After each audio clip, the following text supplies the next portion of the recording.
Mr. President. With Speaker Boehner so far unwilling to hold a vote on a clean CR, what assurances can you give to those affected by a shutdown who are concerned about an even longer impasse? And how worried are you personally that your preferred solution to this is clean CR at sequestration levels may do harm to the nation's economy and your second-term agenda? Well, I mean, Sam, you're making an important point, which is what we're asking of the Republicans right now is to keep the government open at funding levels that Democrats think are very harmful to the economy and inadequate to make sure that the economy is growing faster, more people are put back to work, and the middle class is growing. We're willing to pass at least a short-term budget that opens up the government at current funding levels. It doesn't even address the harm that's been done because of sequestration. Now, the Democrats have a budget that would eliminate sequestration, this meat cleaver approach to deficit reduction, and make sure that we're adequately funding basic medical research and Head Start programs and VA programs and a whole range of things that have been really hard hit this year.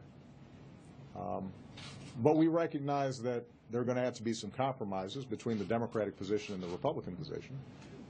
And in the meantime, we shouldn't hurt the economy even worse by shutting down the government. So let me just give you an example, very specific. Because of sequestration, because of the meat cleaver cuts that have been taking place over the course of this year, thousands of families have lost Head Start slots for their children. Right, so you've had parents all across the country who've been scrambling trying to figure out how can I find some decent quality child care for my kids. Now, the government shutdown means several thousand more are going to be losing their slots. If we vote today or tomorrow or the next day in the House of Representatives to go ahead and reopen the government, at least those additional several thousand people will be spared the difficulties of trying to scramble and figure out where your kid's going to be when you're trying to go to work.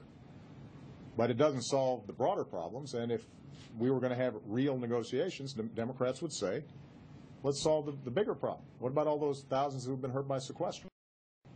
But Democrats aren't making that demand right now. We understand there's going to have to be some give and take.